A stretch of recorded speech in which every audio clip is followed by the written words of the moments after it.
Bem-vindos mais uma vez, falando sobre a Parashá em português.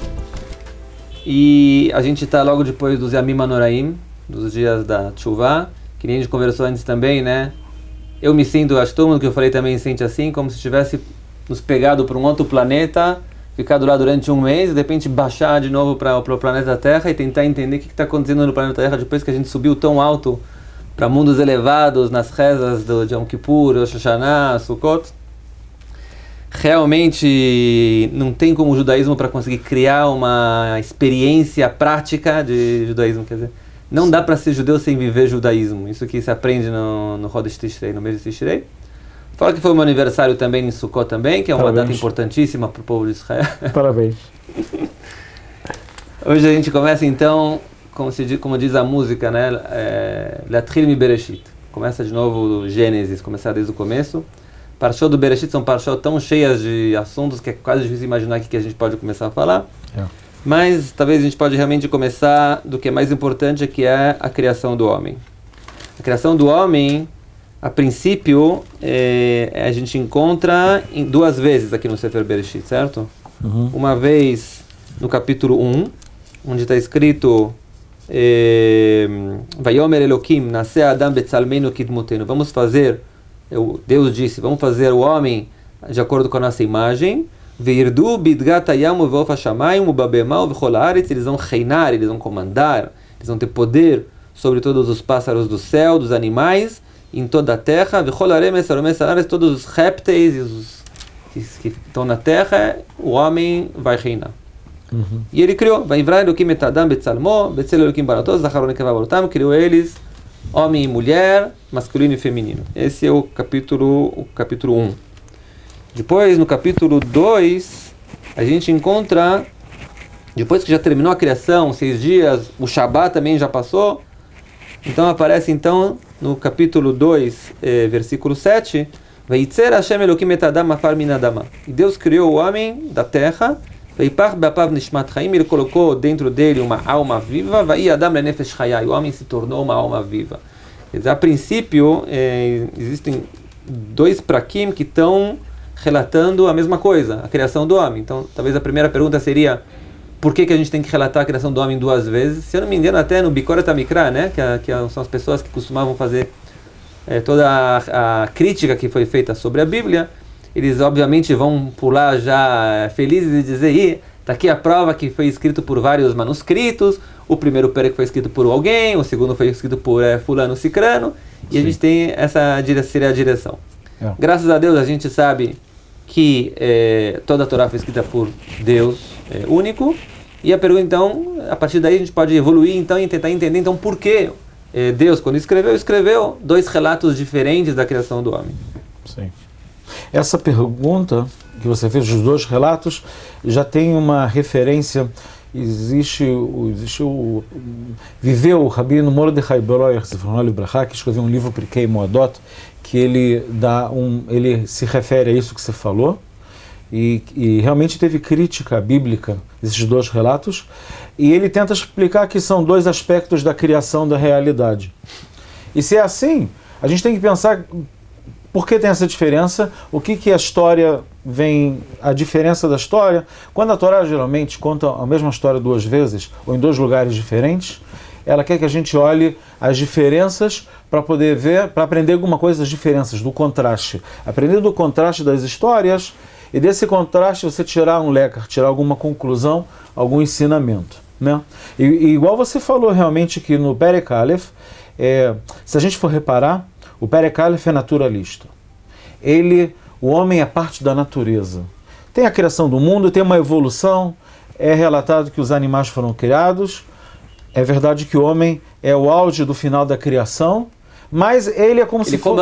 Ele comanda todos os animais. Ele comanda os animais, mas ele não deixa de ser parte do processo orgânico da criação. Ele é o leão da criação. Ele é o leão da criação, mas ele é o mesmo DNA da criação. Tem os animais e tem esse ser mais evoluído, que também é parte da natureza, que foi criado da mesma maneira, e ele é ele é parte da criação. Vegetal, animal e o homem, seria a continuação.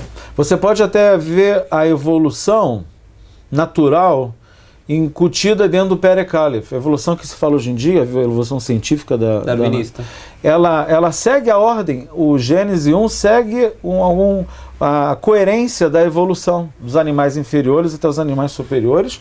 Isso parece que até que está contido aqui dentro do se eu não me engano, tem um professor da Universidade do Barila que escreveu um livro sobre isso, não? Como ele chama? Professor... Esqueci o nome dele. Escreveu um livro sobre... Ok. Explicando como a criação... Óbvio que 6 dias que se relata aqui, é impossível dizer que são 6 dias que nem a gente conta hoje em dia também. Tem várias interpretações dos 6 dias, mas de qualquer modo, existe uma coerência evolutiva que você vê no Perek Rishon, no capítulo 1.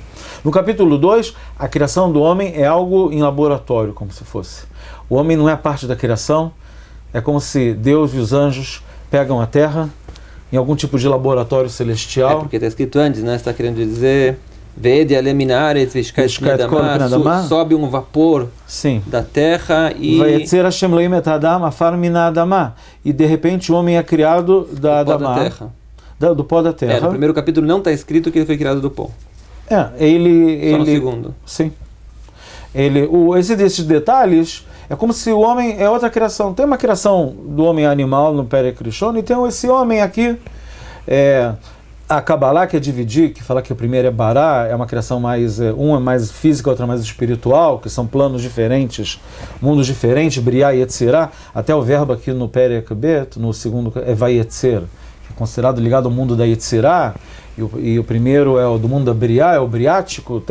A Kabbalah também se relaciona a esse negócio. Agora, de modo geral, esses dois aspectos, eles têm um ensinamento para a gente hoje em dia.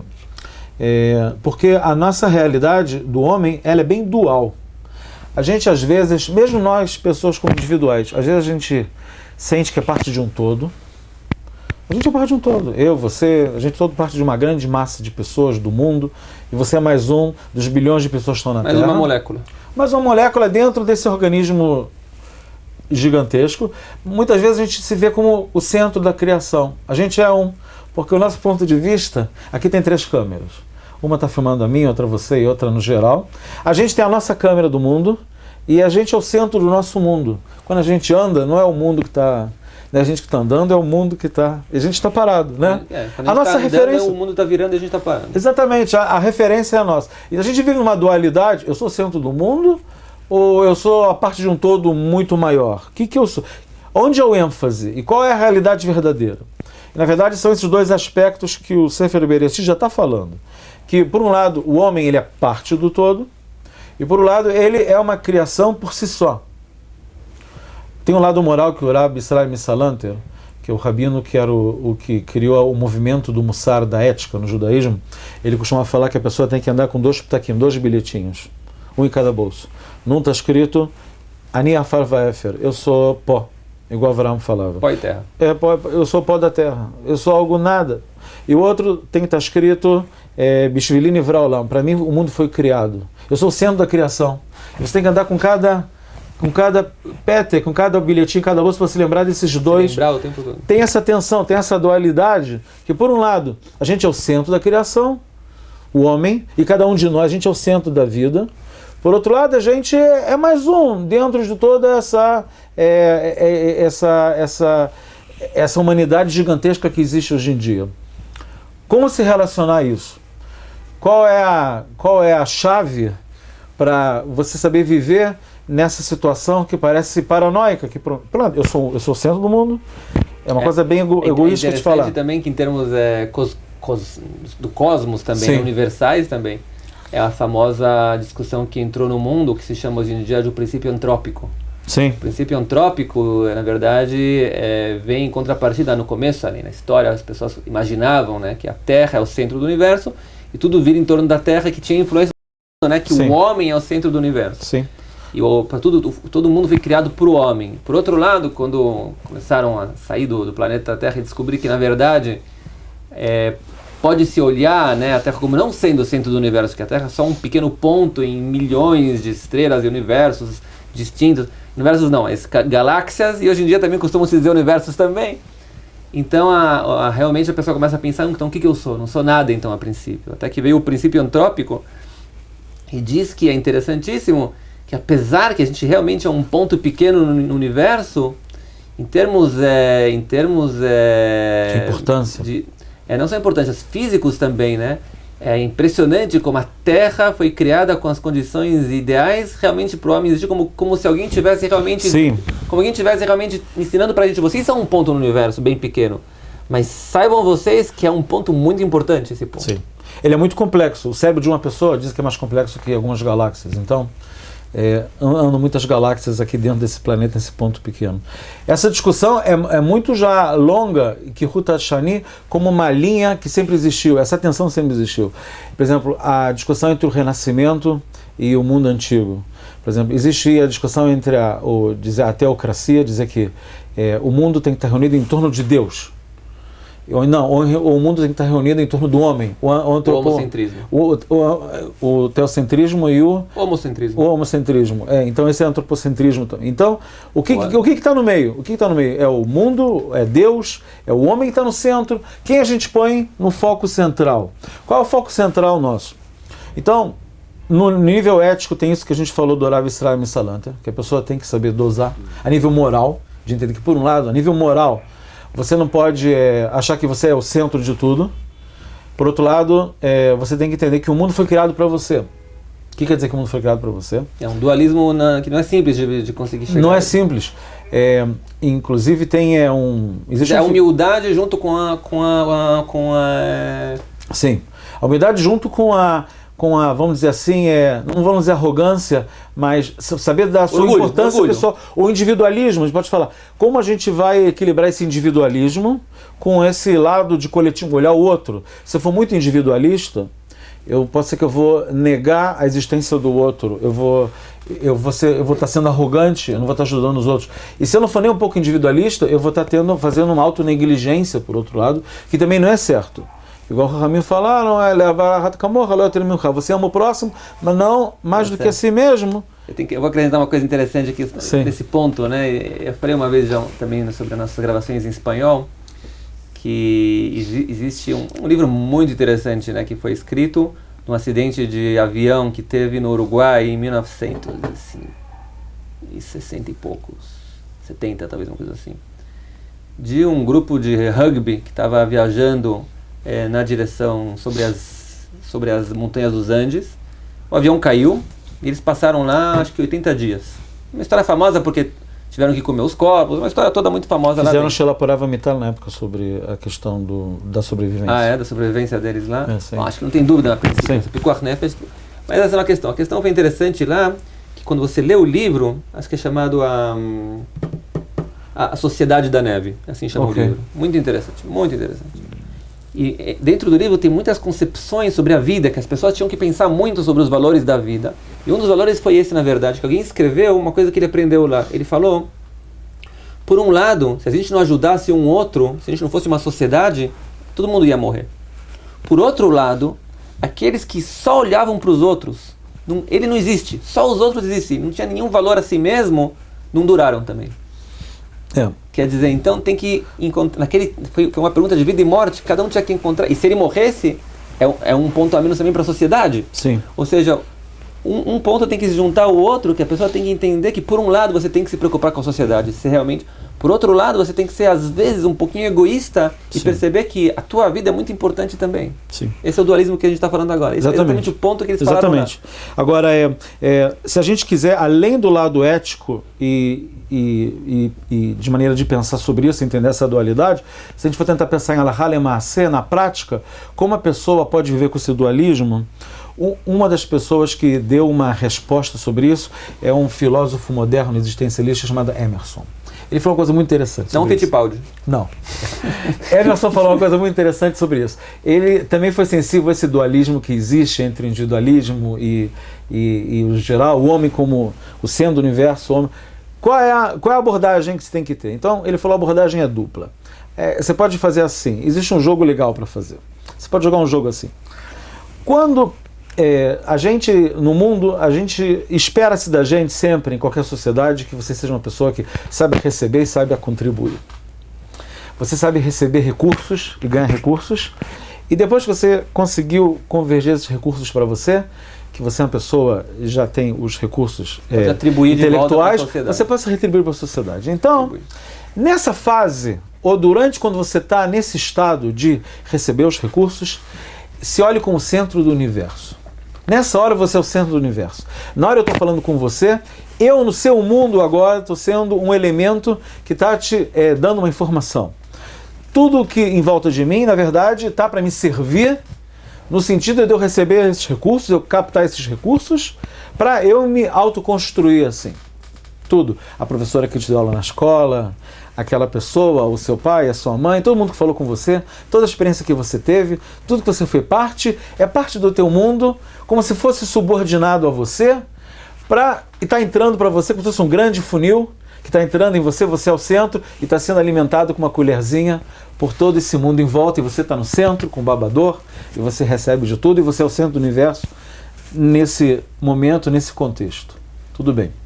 Agora, quando você passa ao outro lado da questão, o lado seu, de ser a pessoa que vai contribuir com a sociedade, com o outro, o Avodat Hashem, como você quiser interpretar isso, trabalho a Deus. Você já é o trabalho a Deus, você já não é o centro nesse ponto. Você é um elemento de um tecido orgânico, você é parte de uma sociedade e você não tem que se olhar como mais o centro, você tem que olhar a câmera de fora agora. Não é a sua câmera interna, que estava para recebendo os recursos, agora você é um dos que está... Abrir os olhos e está dando recurso para os outros. Então você tem que ter a sensibilidade de poder ver, usar não a câmera a sua particular, usar uma grande angular. O long chama, né? O long. Essa câmera aqui. A grande angular. E você olha as coisas como um todo. Você tenta se olhar de fora também da sua própria pessoa e ter essa sensibilidade com os outros e tudo. E aí você é parte toda. Você é igual o Perekale. Você é o homem que está ligado à criação. Porque hoje em dia existe coisas, filosofias um pouco que saíram do... Por exemplo, hoje em dia tem essa grande preocupação boa com animais, mas que vê o homem como parte da natureza. Por outro lado, se você vê só o homem como parte da natureza, você perde o caráter único do ser humano. E se você só olhar o Perek Bet do Sefer Bereshit, que também é uma lição bem ecológica disso, se você olha só o segundo capítulo, que o homem é a coisa separada da criação, destacada, que ela não é parte da natureza, totalmente desassociada da natureza, você está negligenciando toda a natureza e você pode acabar com a natureza e a tudo pelo homem. E tem realmente esses dois relatos que tem no Sefer Bereshit, entre o Perekale, o primeiro capítulo e o segundo, eles mostram esses dois aspectos que existem na nossa vida, em todo lado, toda hora, de que a gente é parte do todo ou a gente é sozinho, e tem muito que aprender realmente nessa disparidade entre os dois capítulos, entre o 1 e o 2. Realmente tem que pensar bastante sobre isso também. Tinha mais um ponto que também estava para falar, mas a gente não tem mais tempo, já passamos do nosso horário. Então, realmente, a gente espera que, voltando à minha câmera particular aqui, a gente espera que cada um tenha realmente visão saudável para realmente viver com esse dualismo que cada um de nós vivemos. No final das contas, cada um realmente é um mundo particular, né? Cada um é um pequeno mundo. Eu lembrei até que tem um midrash de um famoso rabino que ele era muito pobre, não lembro quem era. E aí, acho que na Gemara está escrito que ele pediu para Deus que ele tivesse um pouco mais de condições financeiras para poder viver um pouco melhor. Deus falou para ele assim: olha, você é um tzadik, você merece o que você pedir. Então, o que você prefere? A sorte do mundo, o mundo foi criado da maneira que você é pobre. Se você quiser, eu reconstruo o mundo para você. Eu crio você de uma outra maneira, você vai ser rico. Se está disposto, tudo bem.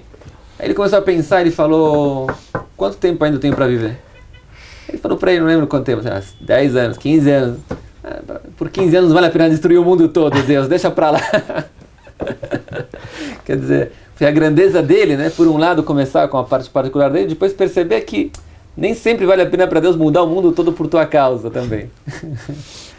Tá bom, que seja para todo mundo um Shabbat Shalom, se Deus quiser, Shabbat com um bom dualismo, com um bom ano, se Deus quiser, com saúde. Aqui em Israel a gente começou o inverno, onde a gente pediu para chuvas, e hoje já começou a chover aqui fora.